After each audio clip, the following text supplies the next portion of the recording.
Good afternoon and welcome to the Rundown. I am your host, Captivating Christian, and here are some of your top stories for today, October the 15th. Melania Trump says that son Barron tested positive for COVID and has no symptoms. Also, ICE is on a planning fast track to deportating across the country. The new policy will give agents the ability to arrest and deport undocumented immigrants without a hearing in front of a judge. And Coney Barrett ruled that using the N-word does not make a work environment hostile. As Ms. Barrett ruled, the plaintiff needed more evidence to prove that the workplace was hostile. And the police is seeking the identity of a West Baltimore homicide suspect. Kyle Rittenhouse, the accused shooter in Kenosha, will face no gun charges in the Lake County over his AR-15 style rifle, prosecutors are saying. And in the Ahmaud Arbery case, racist text messages from the man who filmed the fatal shooting are revealed. William Bryan's lawyer says that his client using the N-word does not make him racist. Let's get to the news.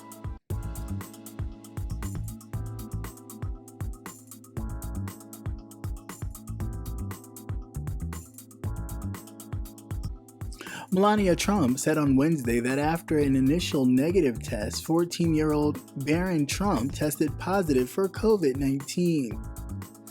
She says, "My fear came true when he tested again and it came up positive. Luckily, he is a strong teenager and exhibited no symptoms. In one way, I was glad the three of us went through this at the same time so we could take care of one another and spend time together." Before departing for the campaign trail in Des Moines on Wednesday, President Donald Trump told reporters on the White House South Lawn that Barron is doing fine. The president was discharged from Walter Reed National Medical Center on Monday, 4 days after he and Melania tested positive for COVID-19. Trump has tested negative for COVID on consecutive days. The White House physician said in a memo released on Monday that the First Lady said Wednesday she too has since tested negative. At least 20 people, including top administration officials, have tested positive since Trump announced he was positive with corona. October 2nd, many attended Judge Coney Barrett's nomination ceremony. September 26th at the White House Rose Garden, where few people wore masks. Barron Trump attends a private school, which was set to begin a phase of transition by hybrid learning this week.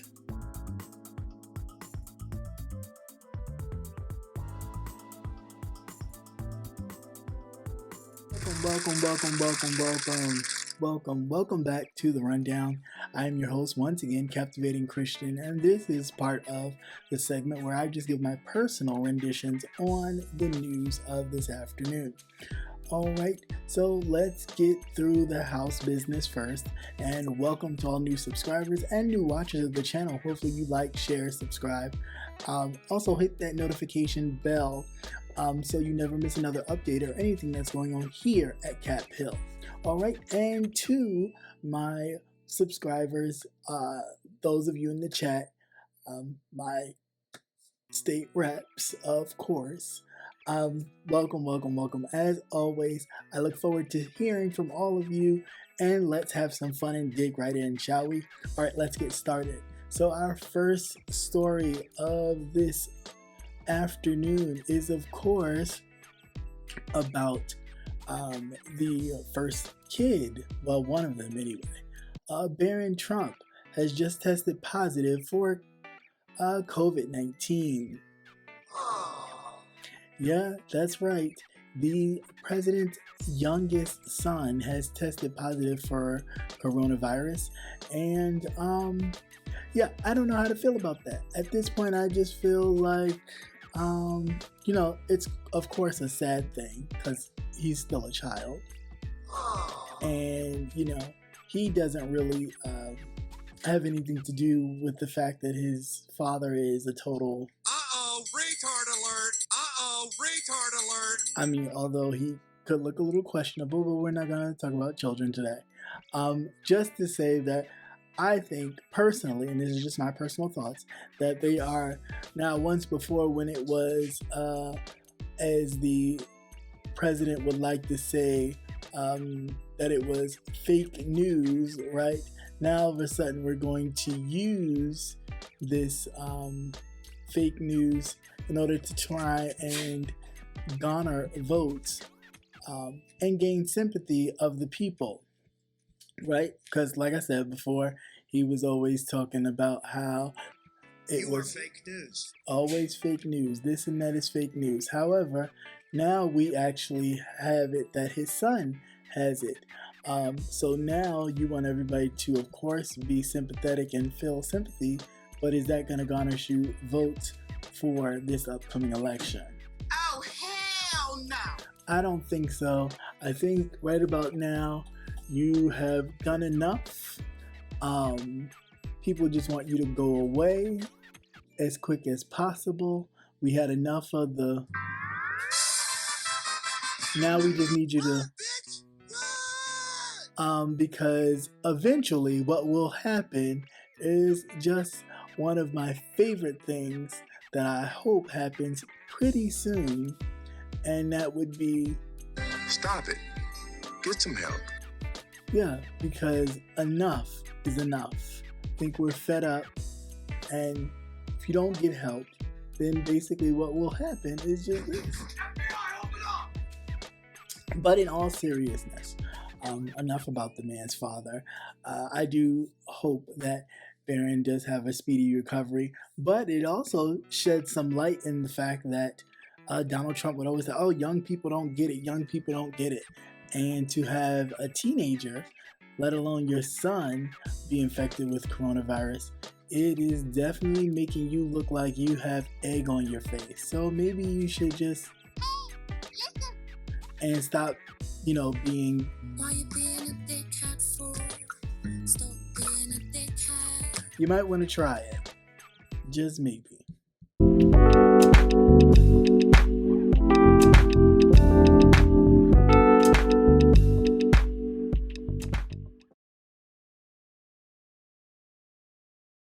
Immigrations and Customs Enforcement officers have started to implement a policy that allows officers to arrest and rapidly deport undocumented immigrants who have been in the U.S. for less than 2 years, according to an internal emails and documents obtained by BuzzFeed News.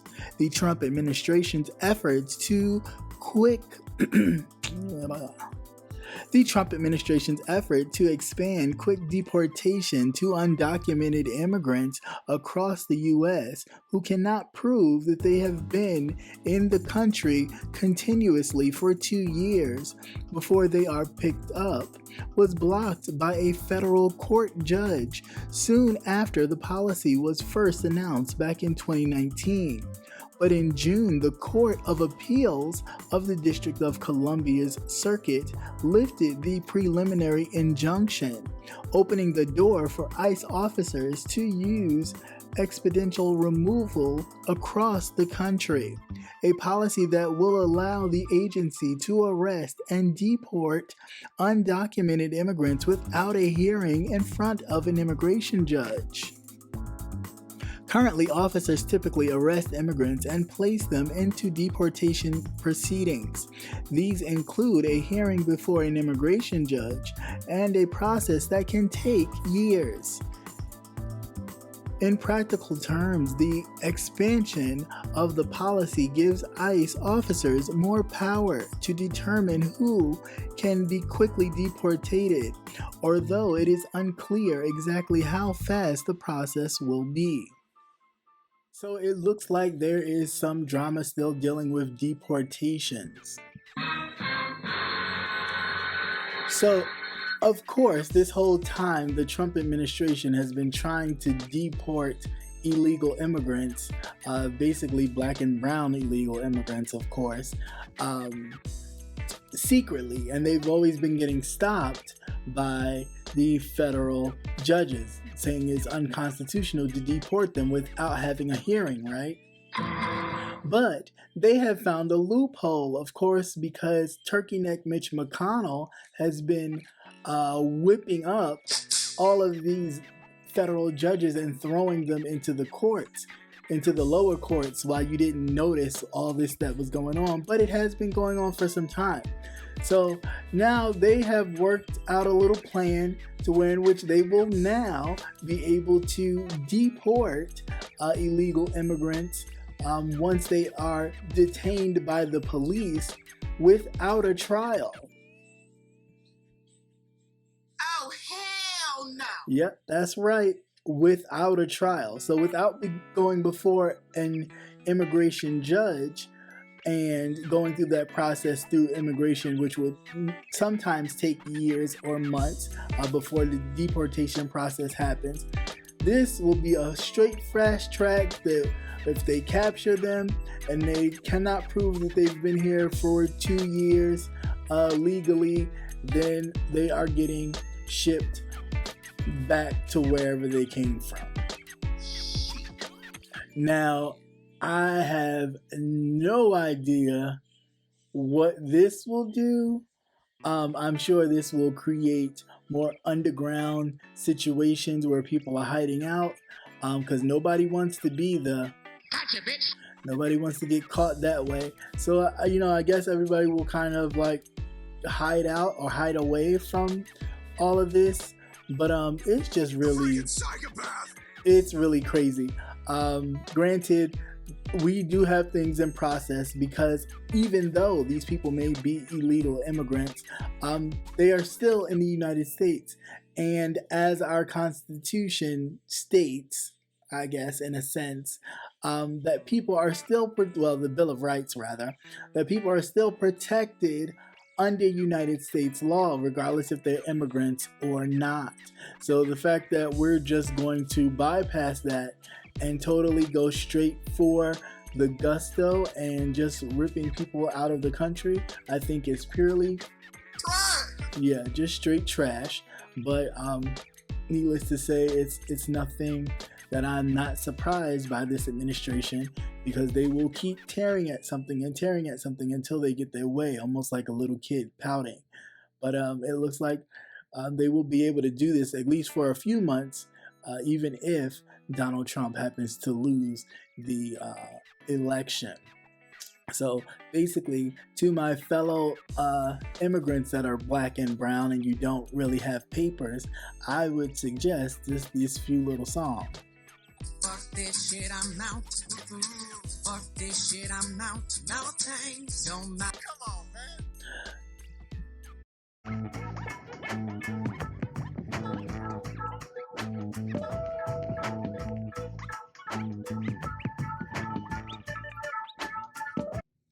U.S. Supreme Court nominee Judge Amy Coney Barrett discernment is being questioned after her views on the use of the N-word in the workplace resurfaced. The Associated Press published a report that Mrs. Barrett, most notably judicial opinions, which included a 2019 workplace discrimination case wherein which she penned the opinion that the use of the N-word in the workplace had not created a hostile or abusive work environment. Mrs. Bartlett wrote on behalf of an anonymous 3-judge panel that issued the ruling. In the ruling, Mrs. Bird abhorrent, the plaintiff in the case had not made a strong enough case that harassment was occurring. The N-word in an egregious racial epithet. That said, Smith cannot win simply by providing that the word was uttered. He must also demonstrate that Colbert's use of the word altered the conditions of his employment and created a hostile or abusive work environment, she wrote. Many users on social media pointed out that Mrs. Barrett has 2 adopted black children and asked whether she would feel the same if the word was used against them when they were entering the working world. Mrs. Barrett confirmed that the hearing, which began on Monday. On Tuesday, Mrs. Barrett was pressed on her stance on the number of major Supreme Court cases and asked whether she would overturn established legality of gay marriage, abortion services, and the Affordable Care Act. Though she did not fully commit to an action one way or the other, she frequently assured the Senate Judiciary Committee that she would issue rulings based on precedent and not on her personal views or possible agendas. So it has come out in this particular article that the Supreme Court Justice nominee, Amy Coney Barrett, basically was, when she was a sitting judge, which she still is, but she had a case back in 2019, basically a racial discrimination case, in which an employee felt that they were being discriminated against because of their race, being that the boss used the N-word, and she felt that the N-word was not enough evidence to show that the work environment was a hostile or a rude one. I don't see how. I think that's a bit ridiculous.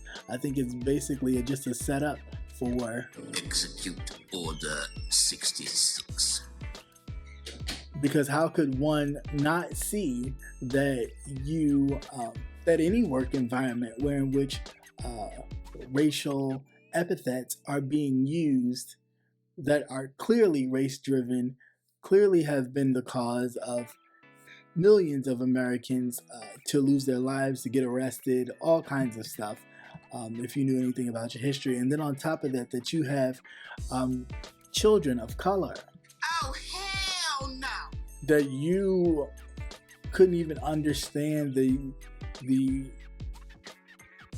gravity of the use of the word in the work environment, and how that would make someone of color feel is really sad. What's even more sad, but I see, and correct me if I'm wrong if anyone else sees this, but what I see from all of this is a kind of desensitizing of the racial slurs and the racial treatment of African Americans or people of color, black people. And I say that because we're starting to see this big, huge thing of Caucasian people adopting black children, which, I mean, and just overall span of things, I guess it's a great thing. But on the back end, I could also see it as a way to raise up children to be desensitized towards being called the N-word or being discriminated against, because then that's something that they wouldn't experience. So when they would experience something to that nature, it'll be like, there won't be no uproar. It'll be like, well, what's the big deal? What's the big issue? It's just like, just move on, kind of attitude that you would foster in these children. Now, I just think that does the whole thing a disservice. Clearly, you could tell from her judgment that although she may have children of color, she is far removed from experiencing or knowing what those words mean and the gravity that they carry, especially being in a work environment. I think this is totally unfortunate. I definitely think she definitely needs to be whipped into shape for definitely having children of color, and actually saying that the word is egregious, but it's not enough to cause a hostile work environment. definitely got to call on Black Jesus for that one, because all I can say is definitely it would create a hostile work environment. It's only by the grace of Black Jesus that that person didn't haul off and knock the dog crap out of the boss or whomever, who the person that was that said it, because yeah, that usually doesn't go over well. So I think they need to definitely thank their lucky stars that nothing had happened to them in regards to using that word. But we shall see how, although we know that she will more than likely get confirmed, what this whole situation will mean moving forward for her and the rest of the justices as they embark on cases in the coming months.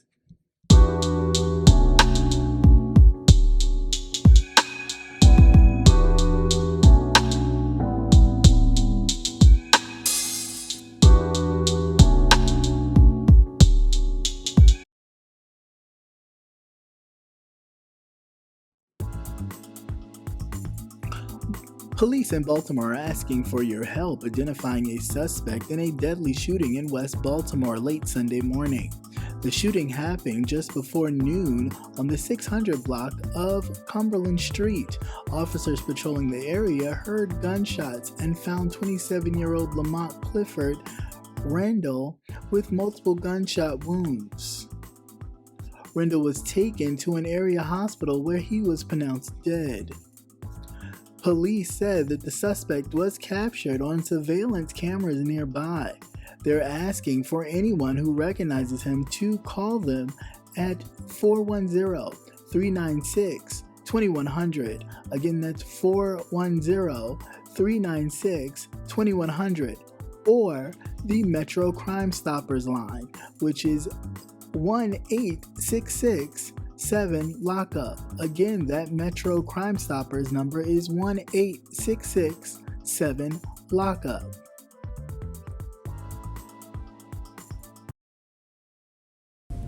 The Baltimore Police Department needs your help identifying a homicide suspect. On October 11th of 2020, at approximately 11:57 a.m., police officers were patrolling the Pennsylvania Avenue corridor of the Western District when they heard gunfire.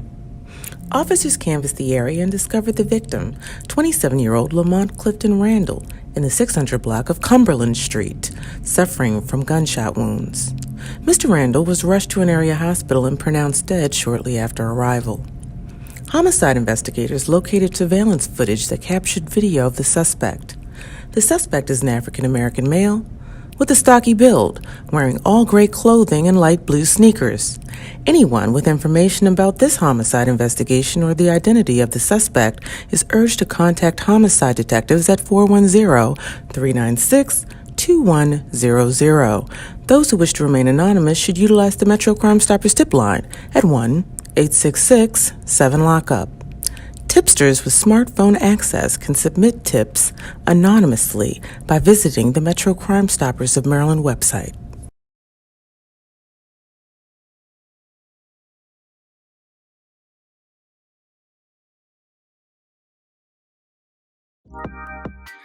Hey, this is Captivating Christian here to remind you to tune in to Politics and Wellness every Tuesday night at 8 p.m. Politics and Wellness every Tuesday night at 8 p.m.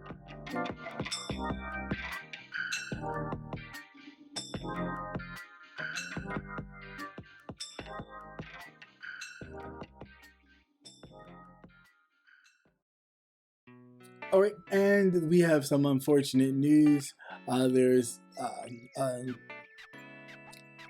a suspect. I don't even know how to say this, but there's a suspect in the Baltimore area, the West Baltimore area, that they are looking into possibly being connected to homicide killing that had happened on Sunday around noon in the 600 block. Excuse me. Sorry, I had it pulled up, but it went away. On the 600 block of Cumberland Street, a 27-year-old man was killed. So unfortunately, here we are again dealing with an unfortunate murder of a young man by the hands, from what it looks like so far, of another black man, this person who is the suspect, who was caught on camera. And I will put of course, it'll be also in the feed when you watch it. But I just think that this, of course, is unfortunate. This does not help us in a sense where we're trying to fight oppression on a larger scale, and we still have to take steps back to deal with within our own communities these types of murders and situations. However, this doesn't stop anything. We continue to move forward, and we can walk and chew gum at the same time. So I think we definitely need to come together. And in fact, if you do recognize this young man, you know anything about his whereabouts, I would suggest that you do call the numbers available to you that I left in the feed. And if in fact you missed that, the numbers are the 410-396-2100. That is, if you recognize the young man, you can call that number. That's 410-396-2100. Or you can call the Metro Crime Stoppers at 1-866-7-LOCK-UP. That's 866-7-LOCK-UP to help these police officers get this criminal off the street. Kyle Rittenhouse will not face gun charges in the Lake County related to his AR-15 style weapon he is charged with using to kill 2 men and wound a third during a violent protest in Kenosha in August, prosecutors announced on Tuesday. An Antioch police investigation found that the Smith & Wesson .223 caliber rifle was purchased, stored, and used in Wisconsin, and turned up no evidence the 17-year-old physically possessed the weapon in Illinois, according to a news release from the office of the Lake County State Attorney. The news release does not reveal who is believed to have had brought or held the gun before the shooting.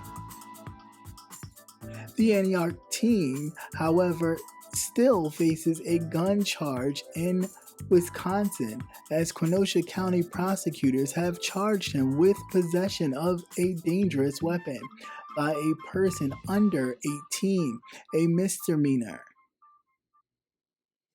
Little has been made public about the gun's history or the teen's potential licensure to have a firearm. So it's unclear what, if any, charges Rittenhouse or anyone else might have faced if the investigation has found he possessed it locally. An attorney working with Rittenhouse legal team has said that the gun belonged to an unidentified friend of the teenager. Antioch police could not be reached for comment. And this next particular story is about Kyle Rittenhouse, the 17-year-old thug who killed 2 people and wounded a third. Yeah, no, I don't feel sorry for this young man because he was going out on orders that he was given from the top. Execute Order 66. The same orders that this president has been spewing for months, weeks, years. He took it upon himself and took action. Now, of course, your president would always say that You are fake news. but it's not true. He actually, he's been calling for action, for them to stand down and stand by, and this young man actually did it. Now, the crazy part of this all is that the prosecution is not looking to charge him for the use of his weapon. Yeah, let me say that again. The prosecution is not looking to charge him for the use of his weapon. Oh, hell no! Hell yeah, it is. Unfortunately, of course, as I've always said, we definitely have two legal systems here at work. You know, we have to remember that he's a young white man and they don't want to destroy his future. But he can take out or get a gun from someone, because apparently the gun that he owns, that we don't even know if it's licensed to him or who the licensor of this gun is, because it's not his. The actual gun he has no evidence being connected to the shooting. So what I'm thinking is, if that is the gun that he used to kill those two individuals and wound a third, somebody cleaned it up for him so that way he would not, if he did get arrested, they could work around the charges. So in one county, he's not being charged. However, in Kenosha, where he actually committed the crime, they are still looking to charge him with the gun charge. They're trying to find out who owns the gun that he shot with, and if at all anybody else would receive charges, as far as the person who actually owns the gun, someone who gave him the gun, if they don't own the gun, so on and so forth. Anybody who placed that gun in that young man's hand, they're looking to see if they can be charged as well. But the fact that we can even have a process where people are walking around freely until they decide on who may get charges, and then we look at a situation like a Breonna Taylor where, they come barging in, they don't, announce themselves, they shoot in self-defense, you kill a woman, and yet you still take that man into custody right away and charge him with attempted murder. And the only reason why you took it back and released him was because of all the media attention that the case was given due to what was going on. But this man, this young thug, can shoot up two people, walk right by the police, nothing happened, go all the way back home, 2 hours, mind you, a 2-hour drive back home, you arrest him there. Then now you want to talk about you're not going to charge him in the particular state that he lives in because there's no evidence that that gun that he used is in connection to him. So then the state in which he used the gun and the city in which he used the gun in Kenosha, they're still going to charge him for the gun, but it is still unclear whether the person whose gun it actually is will receive any charges at all, or whomever gave him the gun, because there's still no evidence that the boy's even licensed to carry a gun. Yeah, let that make sense.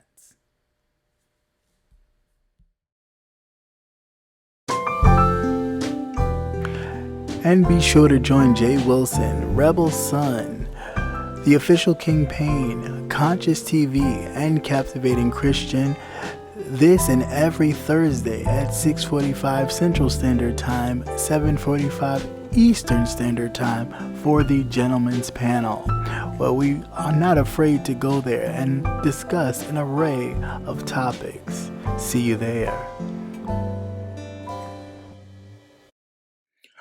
William Rhodey Bryan is one of the 3 men charged in the killing of 25-year-old Ahmaud Arbery.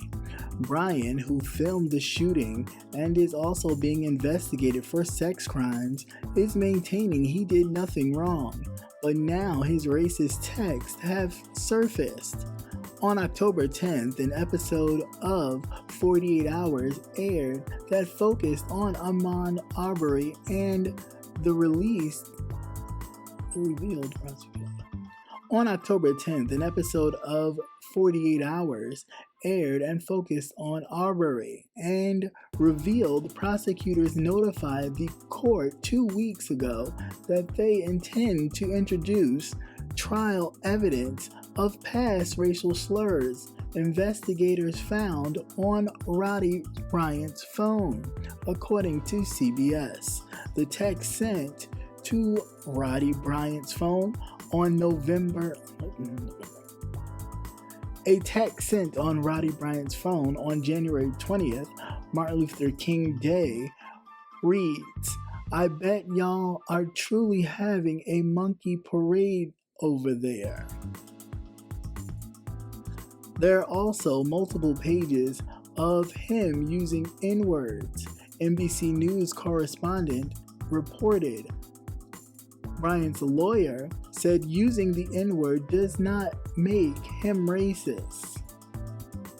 As for upcoming trials, the jury gonna have to look at the facts of the case. We're not gonna conclude that whether Ahmaud Arbery was white, black, or Martian, that Roderick Bryant wouldn't have acted any differently on the day in question.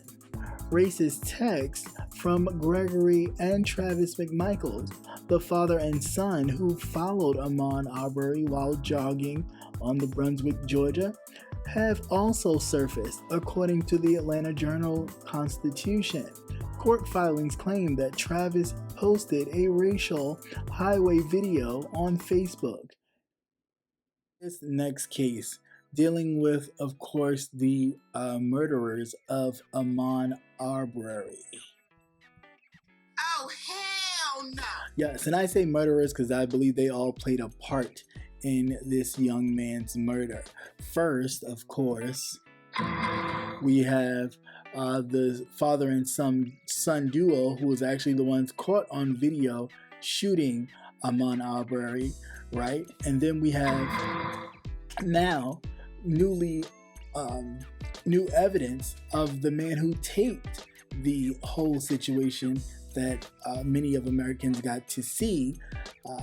Not only is he facing sex crimes for having underage pornography in his home when they actually, pulled his computers and other databases and things, but also they have uncovered text messages wherein which on Martin Luther King Day said, "Oh, I hope y'all having a monkey parade down there." Uh-oh, retard alert! So, yeah, and then other text messages, and then they're also revealing text messages between it's either the son or the father with, I believe it was the son. He was posting racial stuff using the N-word on Facebook as well. So, again, and the lawyer's argument is just because he used the N-word, it doesn't make him racist. Again, we just passed that Judge Amy Barrett ruled that the plaintiff who was filing a discrimination lawsuit against the company that they work for, that he needed more evidence, or they needed more evidence, because I'm not sure if it was a he or a she, that they needed more evidence to prove, other than the use of the N-word, that there was a hostile work environment. So again, we are kind of woven in, all this is making this big old quilt of kind of desensitizing the word to where in which the word can be used because it doesn't mean anything. It's just a word. And it's like, no, that word, you know exactly what you use that word for. You know the history behind that word, just like you know your blessed history of the Civil War and everything else that has to deal with your quote unquote pride and heritage, right? That was easy. But, yeah, so of course all this stuff is being unearthed. But I mean, are we even surprised? Is anybody surprised that these 3 individuals who shot this young man were racist? I mean, help me understand. I'm not surprised. Just for the simple fact that they could actually, the man who videotaped it was actually closer to Ahmaud at first because he jumped in his car and chased Ahmaud down until the McMichaels caught up to him and chased down Ahmaud and then jumped out their vehicle and ended his life. So I think right now everybody's just trying to plead what they need to plead to kind of get themselves out of this. Even going as far as using self-defense because they had weapons and Mr. Arbery was trying to literally fight for his life, and if that meant he needed to go toe-to-toe with those individuals, then that's what he was going to do. Now, to try and use that and say, well, see, they felt scared and threatened for their lives. How? How could they have felt threatened for their lives when they're the ones with the guns? So I'm really trying to understand, make it make sense, because that's not even holding up water at all. It almost like you playing in my face. Does he look like a bitch? And of course, that king definitely did not, even with them brandishing guns, he did still try to fight back. Unfortunately, they're cowardless, spineless, saltines of crackers that those two individuals are. Hello? They wind up shooting and killing him just straight. But you know, that's what trailer kind of trash does. But at any rate, and I digress, I really don't understand how this lawyer could even fix his lips to say, well, you know, just because he used the N-word don't make him a racist. Well, I'm sorry, because he uses the N-word don't make him racist, but does, when he says Martin Luther King, oh, you're gonna have a monkey parade, Gotcha, bitch. does that not make him racist? Or when the other son is posting videos and things on Facebook in regards to race, does that not make him racist? Shit. Again, we're sitting up here trying to find the cleanest thread to make someone not seem a racist for killing a black man who happened to be jogging in his neighborhood, not bothering any of your things, but because he was over in a neighbor's construction site just walking around. So that gives you every right to chase this man down and kill him, right? Save me with it. Please save me and everybody else. Oh, hell no. Because I think it's totally ridiculous.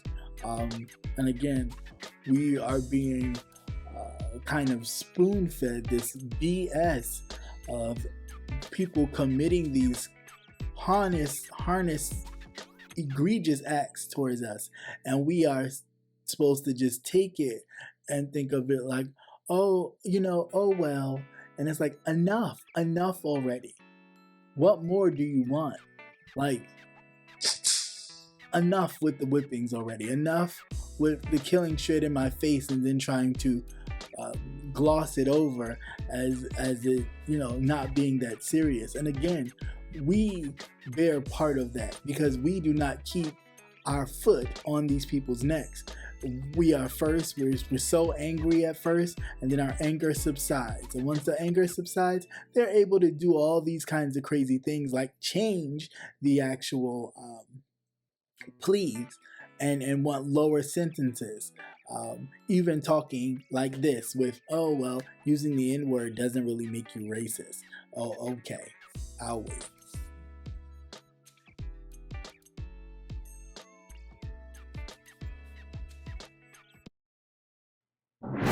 And once again, thank you for watching CCN Midday News. Hope you enjoyed. Please like, share, and subscribe. Also hit that notification